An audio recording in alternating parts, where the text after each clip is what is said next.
Welcome to Real Human Voices. Reading really old books. Hello. Hello. I think you're right. I think we really should do an intro, kind of like Intro. You're grown up. Yeah. And do I'm Ink. I like reading really old books. This is Bear. He does too. So I say, hey Blue. Hi. I was thinking you say I am Ink Reads, I am Hair Bear. We are human voices and we read really old books. Well, read it, say it all together. Blue, we're just working this out. I think you might be a good person to ask what you think. So it'd be like, I am Ink Reads. And I am Hair Bear. And we have human voices. No. Reading. Together's too twee. It's just too twee. Is. That's too cringe. Hello. Hi, Melanie. Hi, how are you doing? So both of you, hi. So yes, we're working out an opening because we were gonna change the background springtime, but I was a bit lazy and I've not done it yet. You missed 2 seconds. We were just being silly and we were kind of working out an opening. So yes. So we were going to in like what's the word? Not transpose. We were going to each do a line each. So it's like, I am Ink Reads, la la. And I am Hair Bear, yes. And we are Real Human Voices. We read really old books. Yes, and plays. Yes. That counts. Sorry. I should mute myself when that happens. So yeah, my voice is still being a bit grumpy. I had to finish off a project whereby my old microphone had let me down. So the first time ever I actually had a book returned. They were like, oh, there's a bit too many plosives and pops and things. I'm like, what? And there was background noise. And I was like, what? And I had checked the whole thing through. But there was just, I think they've got new AI checking on it. So yeah, that was like, just doesn't cut it. No, I had a sad face. Oh yes, well, I put my hand up as well because I doubted myself and I knew that it was going to be. It's always the last Saturday in March, and I think I got a bit ahead of myself because last Saturday in March is next weekend. My bad. Oh, I love that. I love how you kind of all get on together. It makes me so happy. It really does. It's so lovely to see. We've got a great play for you to see. Northman, yay! Everybody's here. Woo! And we've managed 2 lives in a row. I know, right? Been a while since we did that. Yeah, it was a bit sketchy yesterday. I nearly didn't make it yesterday. I had the whole burning eyes thing yesterday. But we did it, and we're doing it today as well. Now, I've got to say, we had a little conversation beforehand. This play is good fun for Scottish accents, but I already have a bias against the male character, David, in it. Don't like him. Don't like his attitude. He's just saying he can't get his way because he's old and he's lost all ability to do anything but complain until he gets what he wants. Vocally with gangs up on the lady. But we'll put it to all of yous to no, it isn't a bit early for hay fever because not over her way. No, it's tree pollen here right now. Yep. So, and don't forget you've got tree pollen, grass pollen, flower pollen, crop pollen. So yes, it's next weekend. I got it wrong yesterday because I doubted myself because I thought yesterday was the last weekend in March, and then I looked at the date and I was like, oh no, that's next weekend.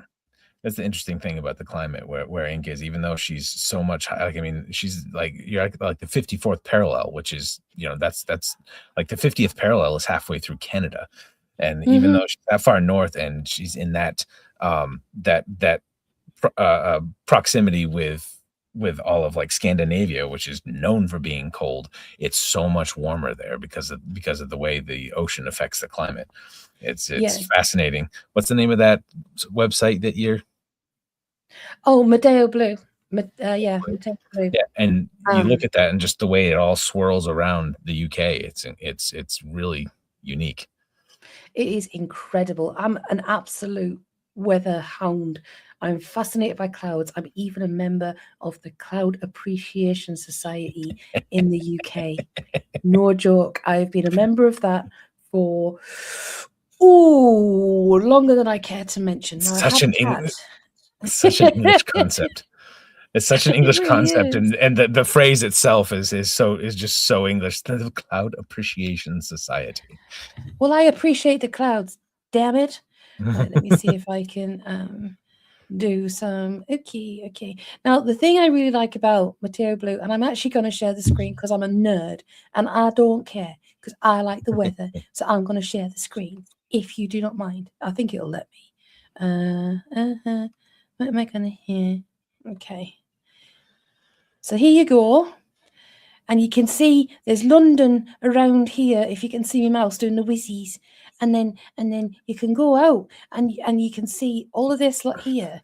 You can see the weather drop and you see all the gusts going. Now, the thing is that we've got here, right, in the UK. So I'm up here near Scotland somewhere, right? So you see I'm down the bottom of Norway, okay? So that's quite close by. And then you got over here, you got your Canadian mans, like kind of some of the Canadian mans over here, right? So I'm a bit further north than the Canadian mans, okay? Now, you can see this is meteorology 101. But the problem we've got, right? So you got all the Scandinavians, you got the beast from the east that comes over from Russia. That's like, rah, I'm going to come over this side. Or you've got the Canadian, Alaskan sort of weather, they get rah. And then up here, we got the North Pole. And that's messing about right now. You can see it's right Reykjavik by Iceland and all that sort of thing. It's ours, but it's not ours actually. It's our neighbour, so leave us alone. So you see, it's not actually that. That's sorry. This is Iceland, not Greenland. But Greenland's not as big as you think it is. But I digress. So, okay, you see here you've got all the Scandinavians, and then you got the Russians. So you've set me off now. So I'm sorry. But I'll just make this point and then I'll shush. So you've got the Great White North over here. Well, we're the Great Grey North, okay? So we get all the rain because, as you can see, you've got all these swirly whirlies. And what they do is you've got the Gulf Streams that are going across here. And what they do is they bring all the cold, or they go across the top here and they bring all the cold. However, the problem we've got is down here, the hot ones, because they decide to go, I'm going to get sneaking under there. Or they go, I'm going to sneak in from the med. And what they do is they create this like circular motion around here. And it's unique to the UK. And what it does is it creates, and thank you to Medeo Blue, I'm not sponsored by them at all in any way, shape or form. I just love them. Weather is life. Anyway, I digress. What it does is, like, we had a big whiteout a few years back. And because it was circling the whole of the country, it created this vortex whereby there was no hot air coming in. So Britain froze for a good few weeks. Same as in when it gets to be the summer, which is now getting ridiculous. The heat, we can't get any cold in. But the worst thing about the UK is the humidity. Now, it's not wet humidity like the southern states of America. It's actually a cloying, crushing, mind-numbing humidity. It gets like that here. We get about 4 weeks out of the year, and we get summer for about 2 weeks out of the year, but it burns your retinas. It's great. Sorry. But yes, that's Medeo Blue, and I'm sorry, but I am a weather nerd. I'm very shut up. Well, I find it the thing I find interesting about it is how it affects, how intrinsic it is to the history of the UK and how many times it's been invaded, because all the countries around have such a hard time because of the climate, where it's always so much more mild in the UK, and it's been invaded over and over and over just for agriculture, just because of the way the climate is. I think it's fascinating. Exactly. And it's like it has its place. It's like the North Sea, for example, has immense gas supplies, although they are going to run out obviously eventually at some point soon. We've got oil rigs out there, we've got wind farms out there, because it's absolutely perfect for fossil fuels. But also it's perfect for ecological, for like, natural power. The only hot place I've ever lived was Gibraltar. Oh, yeah, that's the thing. Gibraltar is a beautiful, dry Mediterranean heat, and that's lovely over there. But with the UK, to be honest, I've lived in Oman, which is South Kuwait, east of Saudi Arabia, and also, as you've probably heard about it, near the Strait of Hormuz. I lived in Sib, which is northern Oman, north of Muscat. And the dry heat there, it's like 54 degrees in the morning, sort of thing. And it's literally, yeah, it is actually colder in the north than it is in the south because of that whole vortex that I was showing you, because we get all the stuff from Russia and Alaska and the northern polar regions, whereas down the south they get it all from the Mediterranean. But yeah, it is grim up north, but it's better up there because we're awesome. Anyway, I have just realised just how much I'm waffling on about the weather. Could I be any more British right now? But from all the countries I've lived in, and I've lived all over the world, army kid, it's inevitable. I've got to say the weather, I mean, I loved the monsoons in Hong Kong, for example. They were incredible. But in the UK, the humidity is, you can be absolutely stripped off naked, sitting in a bath of ice, and you're still boiling to the core of your being. It's magma at that particular point. There's no way you're going to get rid of it. That's one thing my grandmother used to say, which I thought was funny because she's one of the few old people I ever knew that didn't like the heat. And she said she liked winter better because you can always bundle up, but you can only take so many clothes off. Exactly, before it gets a bit wrong. The umbrella question. 4, and one of them's at Bears. Yes, she's got at least one here. I told her I had her spare brolly. She goes, I was wondering where that was. Yes, the North Sea, absolutely, because the North Sea carries the weather. It carries the weather off the off the east from Russia and Siberia, and also from the Nordic countries as well. But then again, the North Sea, as I said, it is kind of it's got a specific type of weather system. I was talking to Mike the other day about it, and I was absolutely screaming with laughter because it was like it's got its own particular winds, and there's only one particular wind that comes across from Carlisle, and I can't remember the name of that wind, but there's actually one that's actually on the sea as well, and it's like it's a humorless wind. It's like it's an offended wind. It's not having a very good day wind or something like that. I can't remember what it's called. Not having a good day wind. Sand from some desert. Yes, you know, you in the south. Yep. Was it a couple of years back, and I actually got sand on my car bonnet, and that had been carried over from North Africa. That was a bit rude. I was like, "What the bloody hell is this here?" It wasn't pollen; it was actually sand, and it was a rarity of like once in 100 years.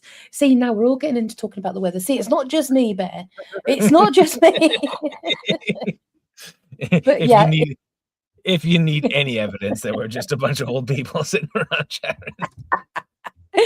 But yeah, this, as I said, if you check it out, it's Meteo Blue. It's METEO, Mother Echo Tango Echo Oscar, and then blue is in the color. And we could put the link in the description.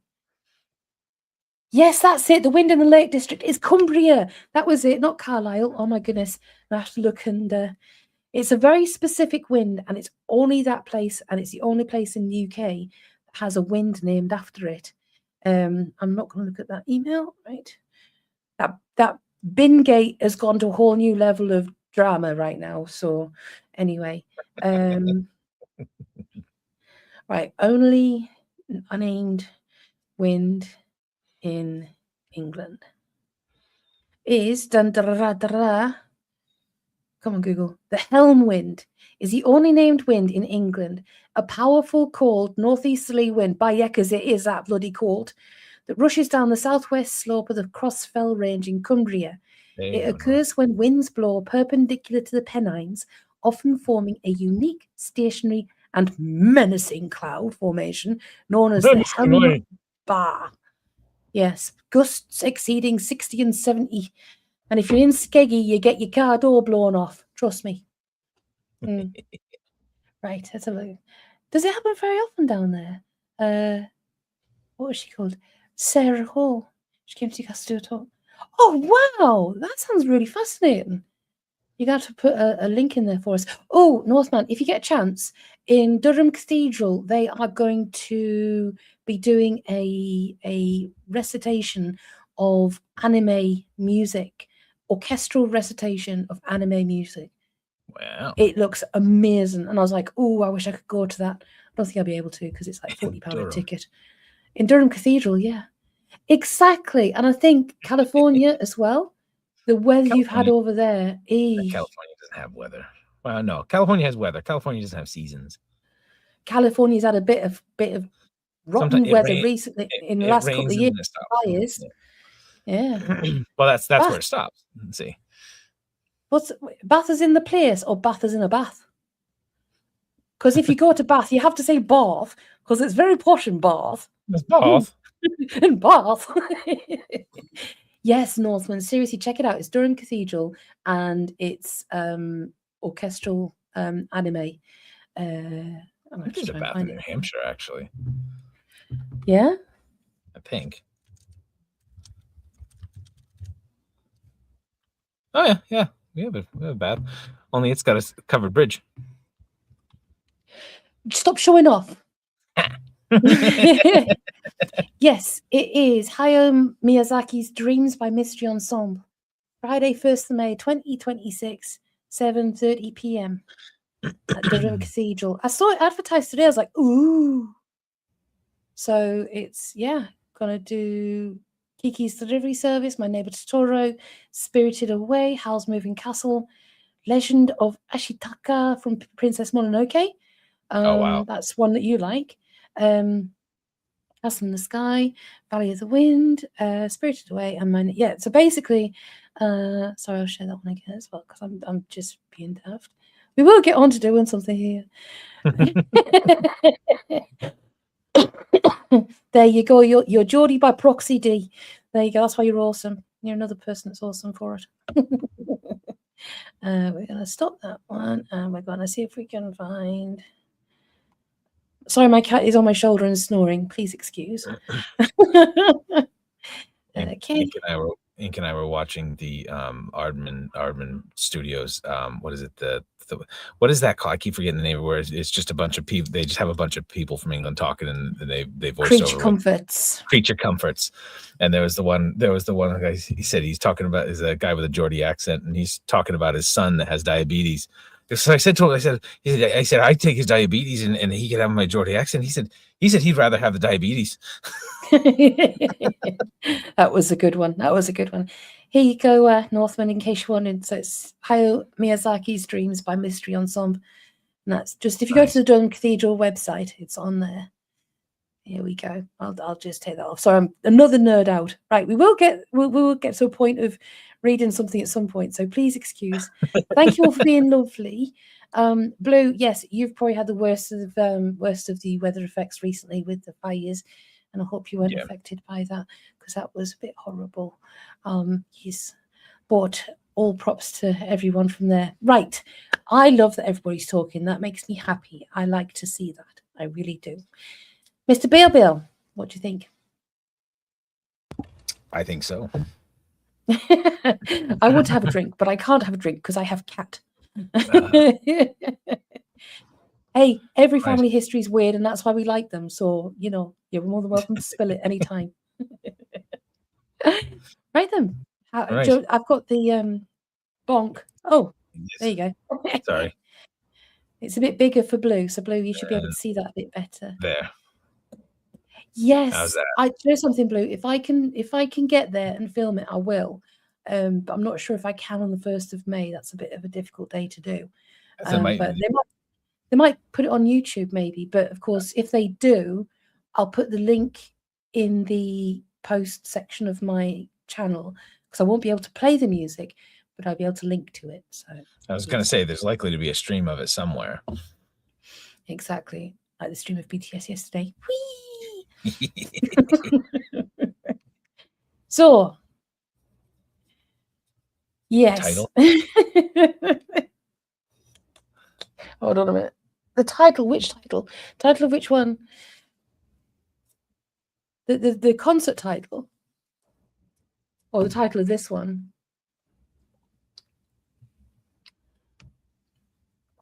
The title was why I picked it, because I thought it sounded funny.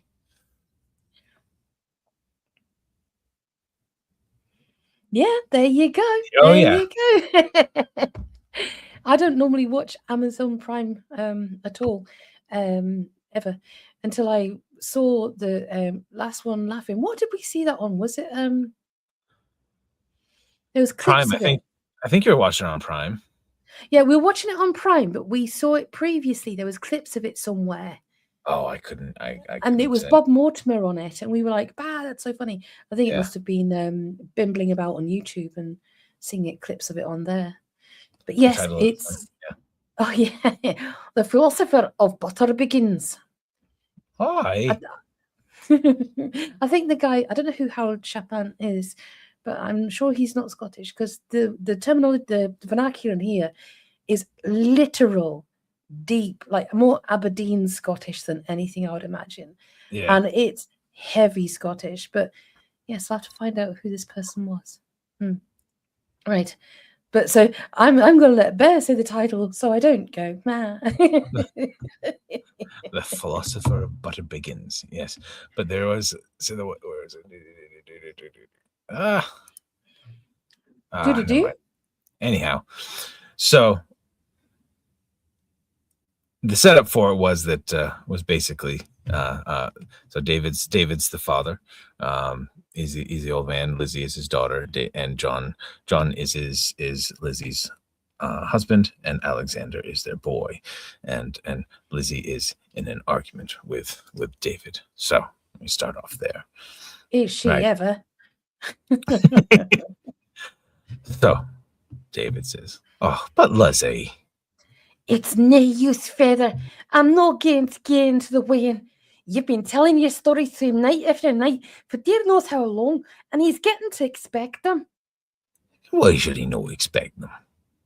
It does to do for Wayne's to count on things so. He's laying up a sad disappointment for himself, you know, these days. He's getting a sad disappointment, the new. Oh, come on, Lizzie. I'm nae getting today just yet. You can break him off gradually when I begin to look like to. I was talking to you, Dane, Feather. You were speaking of disappointment he was laying up for himself, and he's got the count on me.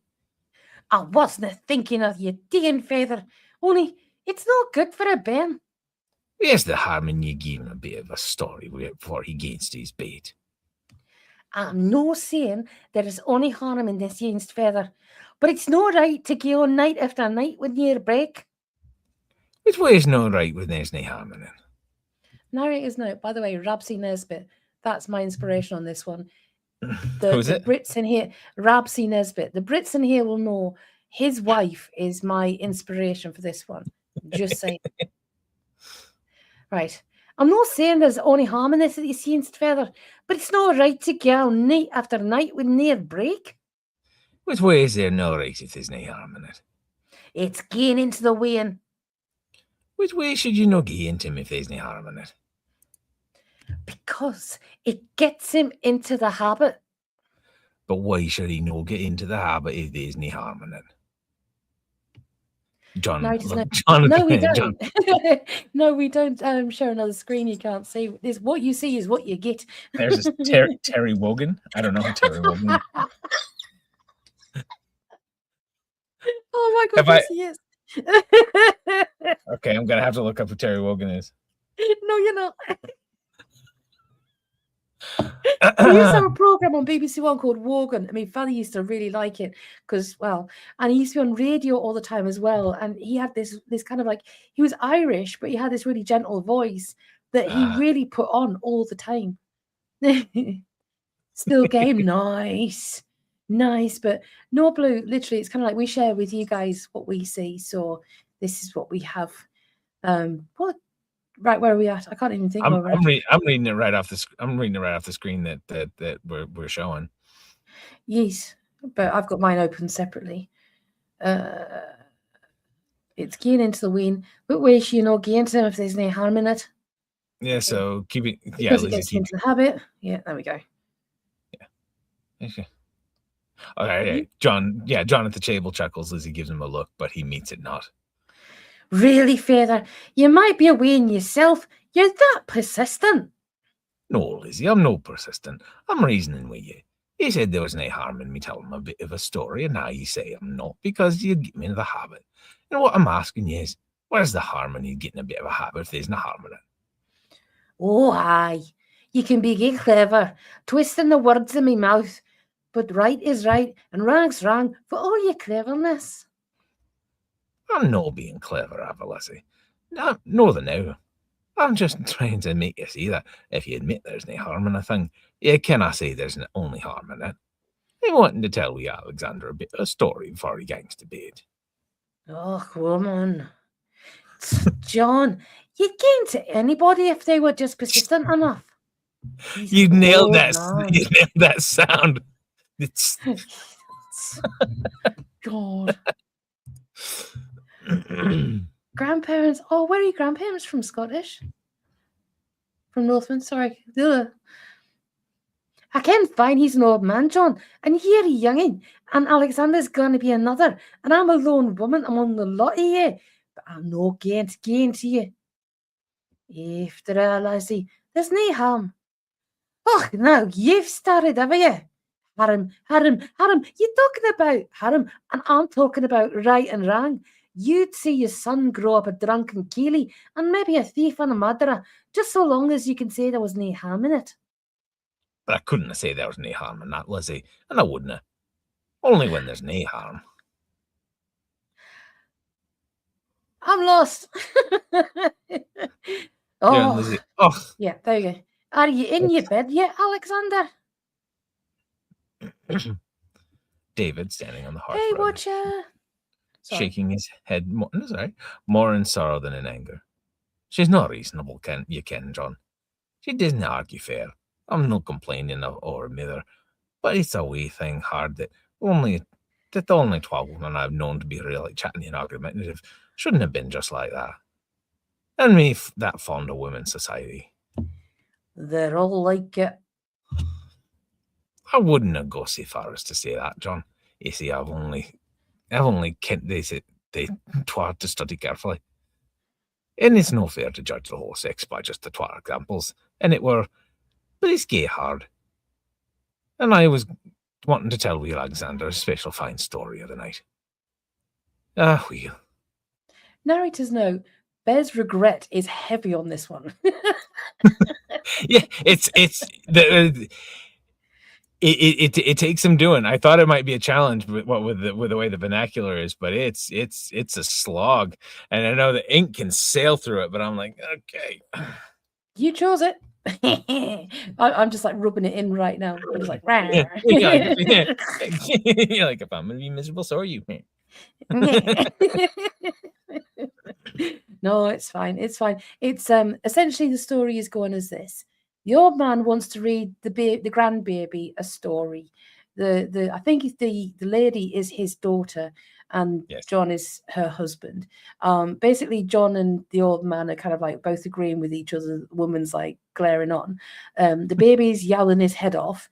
The woman's getting stressed as out, and the old man's making it worse because he wants to read the baby a story. John's doing his best to stay the fuck out of me. That's what he's trying to do. Yeah, Bear, you do keep submitting to Wogan. Yeah, you do, to be honest. But I think it's just because Bear's voice is actually very similar. So I can hear his like Bear's the Scottish is awesome, but it's very difficult when you're reading directly from a script like this, which is telling you how to speak Scottish instead of actually just doing the Scottish accent. Yeah. Yes. People always say they're Irish in America, I believe. But there is actually essentially, we've had this conversation as well, is that America has its own brand of Irish Americans or American Irish, I think is a thing all of its own and should be celebrated. Absolutely, it should be celebrated. I think it's American Irish is its own thing and Irish is its own thing now. Definitely. Irish, yeah. Oh, don't start imagining the Eurovision Song Contest. Honestly, the outfits these days makes you want to blush. Right. Or lack thereof. Or lack thereof. And that's just the men. Right. I've lost myself again. Yeah, where are we? Maybe in the morning. Maybe Yeah, one. Johnson. Yeah, John said maybe the morning. If it's no, Oh, there if we it's go. no, yeah, if it's no right tonight, then it'll be no right the morning night. You canna say that, Father. It wasn't wrong last night. Maybe it was, unless I had no found it out. Ah, no, Out. Father. Dinna get sarcastic. I can't help it. I'm black. I'm black affronted. That I did see that. Like, what is that? I'm black affronted. I'm very affronted. I'm offended. I was wanting to tell Alexander a special fine story of the night.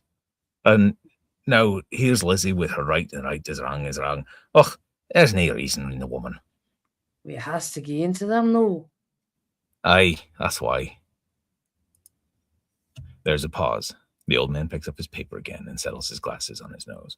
John rises, and with a spill from the mantelpiece lights the gas there, which he then bends to throw the light in the old man's advantage.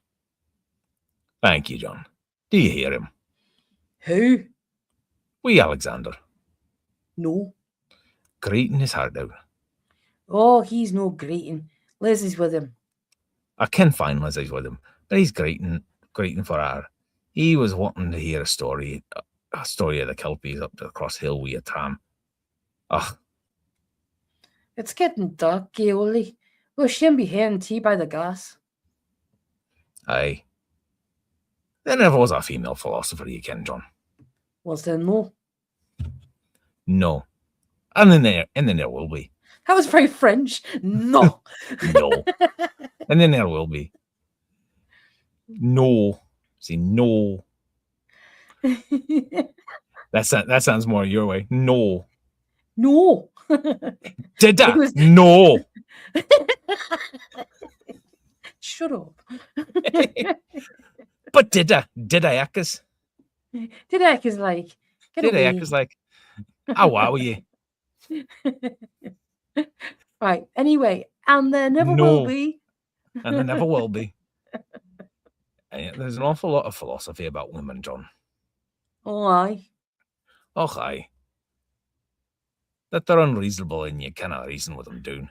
and that they're weak and you cannot make them gay into you. Of course, you'll say you cannot reason doing a stain or make a clod of earth gay into you. So as we're going along, we will translate for, because obviously it is very Scottish. So far now is the philosophy has now come into play. And David's basically saying that women are unreasonable. You can't reason them down. And although they're the weaker sex, they can still, wipe the floor with you. Of course, they'll say that you can't reason with a stone or make a clod of earth give in to you. So it's essentially like you can do everything you can, but they won't bend, they won't break, they won't give in to you. Same as arguing with a rock, yeah. Yeah, pretty much. So that's where we're at so far. So basically, the grandfather wants to read his little grandson a book. The mother doesn't want him to because he's getting used to it and he's expecting it all the time. And if the grandfather goes, then she's not going to be able to settle the baby. John the husband's like trying to stay out of it, and he's like, he's very quiet. And David's on a bit of a rant now because he's philosophizing about how hard done by he is because he can't read his grandson a book. There are a lot of Scots words in Northeast dialect. I get bear with them all the time. But also, Dee keeps saying about, Northman, you said about the Boston accent. Bear's Boston accent is chef's kiss. Brilliant. And the mass one as well. The mass hole one is absolutely outstanding as well. I know it's pretty close to Boston and Massachusetts, because but the Boston accent is definitely one all its own. Mm-hmm. Yeah, absolutely. Right. Northman, have you ever heard the devil came up to Boston? That's Adam. I can't remember. Adam Sandler. No, not Adam Sandler. No, it's a whole band, but it's excellent. It's in the tune of "Devil Came Down to Georgia." The devil came up to Boston. He was looking for some balls to break. He just got in from Quincy where he'd rained out a lobster bake. It's freaking hilarious. Anyway. That sounds awesome. We'll have to get you to perform it sometime. Right, Willa. Aye, and you'd be right. Well, then I tell you, a stain will nae answer you back, and a clod of earth will nae try to withstand ye. So how can you argue on down? You canna. Right, you canna. But a woman will answer you back, and she'll stand again you. And yet you can't argue her down, but you have the strength and reason on your side. And she's trying nothing but blether about right and wrong's wrong, and sending poor Ben off to bed in the end room with and leaving your old father alone by the fire, and neither of you ken. Philosophy. Lottie. Lizzie immediately comes into sight outside the door with a shh. Your fella's greeting. Oh, I'm no heeding. I'm not paying any attention to him. There's another baby in there crying too, and I'm not listening to him either. And he's crying twice as loud as the old one.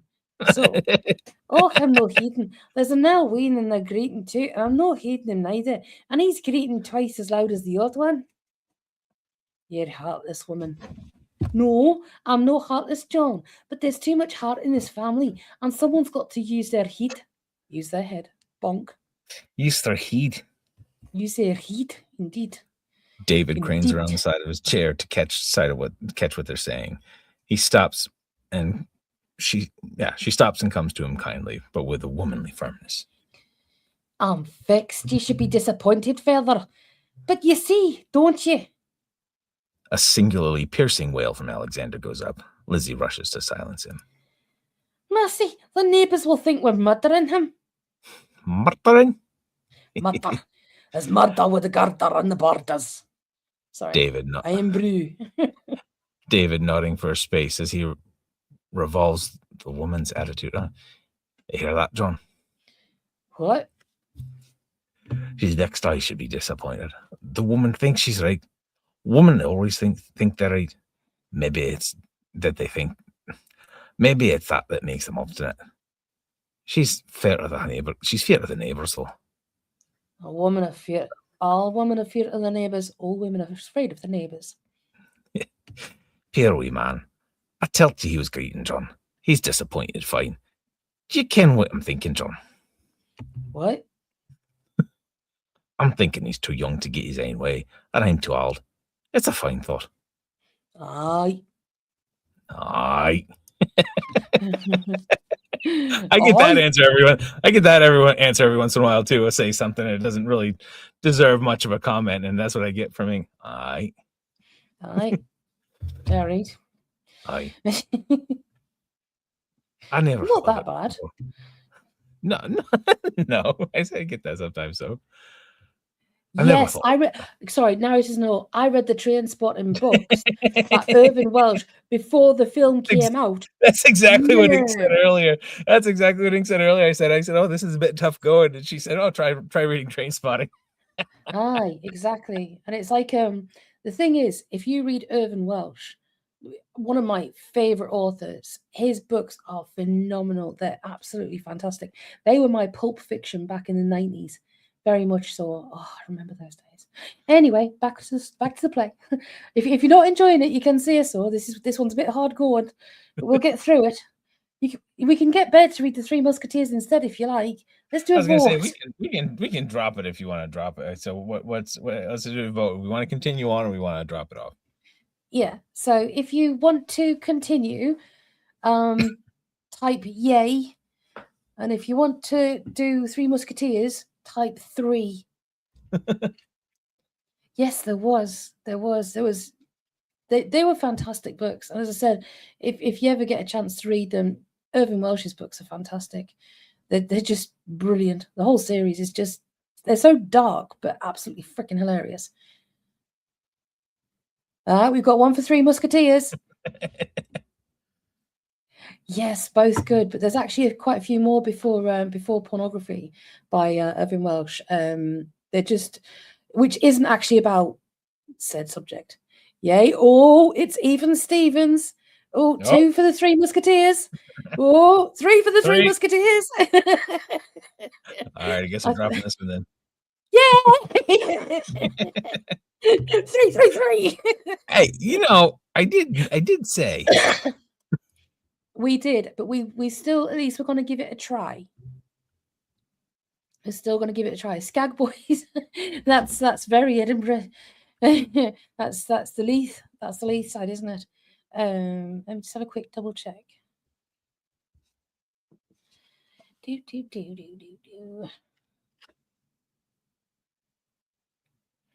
Sorry about this. Bear's going to just prepare himself while he does the Three Musketeers for us. Irvin. See, my memory of these books I've read freaking decades ago, cheap as creepers. If you think about it, 20 years ago. 20 years ago. Irvin Welsh books. Okay. There was, so basically there's actually 4 Trainspotting novels, which is awesome. But there was Filth as well. That's another one. The Marabou Stalk Nightmares was fantastic, as was The Ass's House Glue. Blade Artist was good. Crime, absolutely brilliant. Was it 2008? The Long Knives, another good one. A Decent Raid, another one. But Irvin Reheated Cabbage, oh, that was classic. Bedroom Secrets of the Master Chefs. If you liked school, you'll love work. But yeah, if you get a chance, Irvin Welsh, brilliant author. Yeah, that was the Cockney Detective one. It was very disturbing, very dark, very dark. That one was Filth. That was, and I thought it was absolutely outstanding. It was really, really good. But as I said, it was that was the period when I was like reading Irvin Welsh and Will Self. Yes, yeah, that's exactly the one. That's Filth. Yeah, it was. It's kind of like the thing is, I think back in, as I said, in the 90s, there was a lot of really good authors, like really who are just emerging at that particular point, like there normally is in every era, as it were. But I think because of the success of Trainspotting, I think you definitely had this dark fiction genre really coming out, because you had Bret Easton Ellis with, help me out here, the businessman, the very successful businessman who's on top of the penthouse of the skyscraper. I know the author, but I can't remember the title. Crikey, what did Bret Easton Ellis write, Bear? Huh? American Psycho. There you go. Oh, but yeah, about that era, I was just saying, but we had Bret Easton Ellis, we had Irving Welsh, and we had Will Self. All 3 of them absolutely outstanding authors, but very dark, very dark. Thank you, Northman, much appreciated. But yeah, they were really good back in those days. So, are you prepared for the Three Musketeers? Right.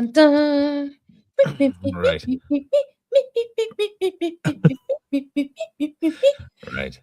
So we are on chapter 3.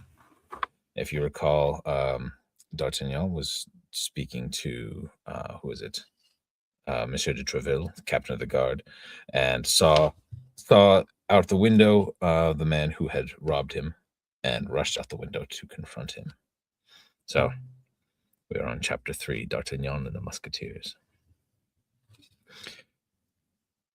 D'Artagnan, raging, passed through the antechamber with 3 bounds and reached the staircase, which he was about to descend by 4 steps at a time, when suddenly he fell against a musketeer who was leaving by a private door. "Excuse me," said D'Artagnan, "but I am in a hurry." But he had hardly descended the first step when he was seized by a hand of iron. "You are in a hurry," exclaimed the guardsman, "and under this pretext you dash against me." He was pale as a sheet. "Upon my word," D'Artagnan said, for it was Athos, after the attentions of the surgeon, who was now returning to his apartments. "I did not run into you on purpose. I said, 'Excuse me,' which appears to me to be enough. I am in a hurry, a prodigious hurry. Loose me, I beseech you, and permit me to go about my business." "Sir," said Athos, releasing him, "you are by no means polite. It is evident that you have come from a distance." D'Artagnan had descended 4 steps, but at this remark he stopped short. "Sir," he said, "from whatever distance I come, I assure you that you are not the individual from whom I wish to receive a lesson in good manners. Would that I were not in such a hurry, and that I were not running after someone." "You may find me later without running," Athos replied. "Do you understand?" D'Artagnan stood up bravely. And where? He said. Near this calms the shore. At what hour? About 12 o'clock. Very well, I will be there, said D'Artagnan. And he commenced running as if Satan were after him, hoping still to catch the unknown whom he had seen from the captain's window. But at the corner of the street, Porthos was talking with a soldier, and between these two there was just room for a man to pass. D'Artagnan fancied that there was room enough for him, and he shot forward to rush like an arrow between the two. In passing, he plunged into the enormous cloak of Porthos, billowing in the wind, which completely engulfed him. He found himself rolled up in the velvet, completely blinded. He tried to get out, through its folds, but he found his nose jammed against the magnificent belt, of the musketeer, which proved to be only leather behind. "Odds bodkins!" exclaimed Porthos, trying to free himself. "You are mad to throw yourself upon people in this manner." "Excuse me, but I was in a hurry," said D'Artagnan, appearing from beneath the shoulder of the giant. "I am running after someone." "Do you shut your eyes when you run?" Porthos asked. "You will get yourself curried if you thus rub against the musketeers." "Curried, sir?" said D'Artagnan. "Your expression is rash." It is such as becomes a man who faces his enemies." "Ah," said D'Artagnan, "I know well that you would not turn your back upon yours." And delighted with his joke about his belt, he marched off, laughing. I don't know how that was a joke, but I suppose maybe it is in French. Anyhow.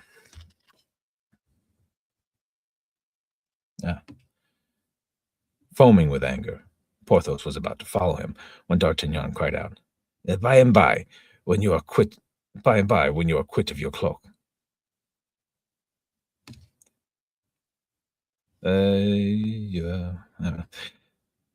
"Very well.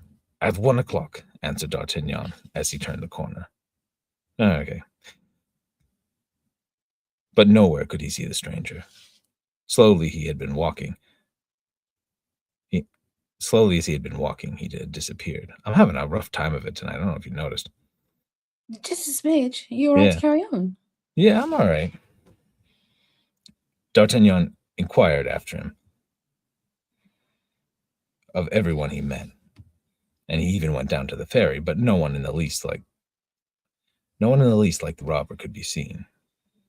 It was scarcely 11 o'clock in the morning, and the day had brought to the youth the loss of Monsieur de Tréville's favor, and he had become entangled in a brace of duels with two of those very men whose position he so longed for. Each of them was capable of slaying 3 D'Artagnans.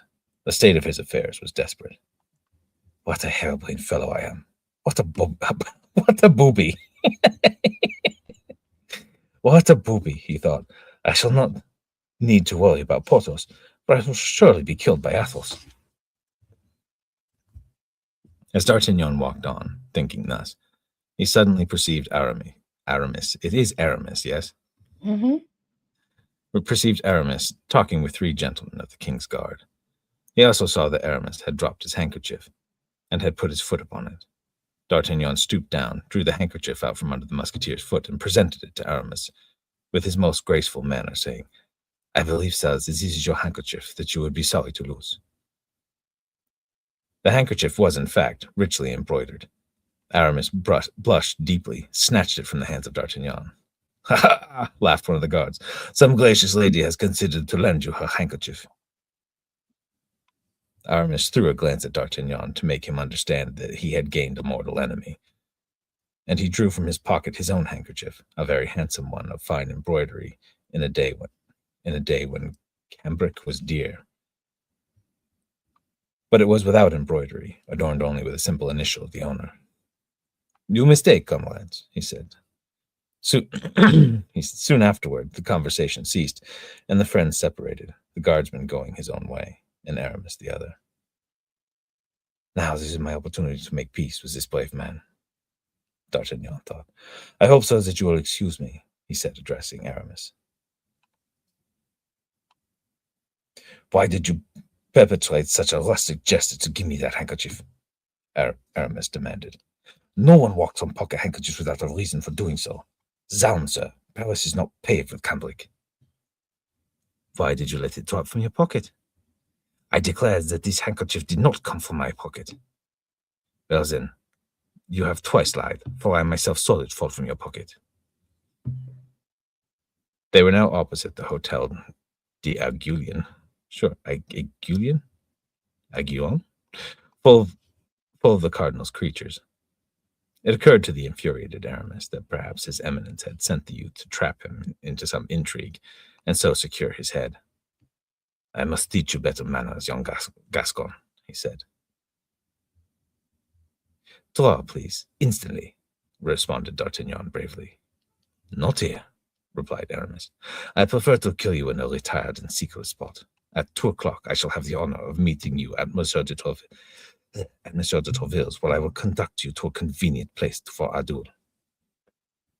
The two young men then bowed to each other and parted, D'Artagnan saying to himself, I cannot escape, but if I am killed, then it will be by a musketeer. He flew rather than walked to the spot he was to meet Athos. The Convent des Comtes de Champs, a building without windows and surrounded by dry meadows. It was a lonely spot and much frequented by combatants who had no time to lose. As he came in sight of the small open place in front of the convent, the clock struck the hour of noon, and Athos had been about 5 minutes on the ground. Although he still suffered from his wound, he had taken care to be most punctual. He had seated himself on a large stone, where he awaited his adversary with the air of calmness and dignity which never forsook him.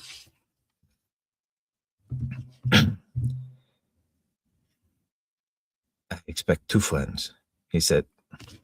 What's that?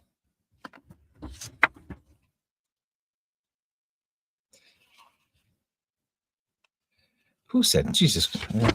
I expect 2 friends, he said to D'Artagnan, who are to act as my seconds, but they have not yet arrived.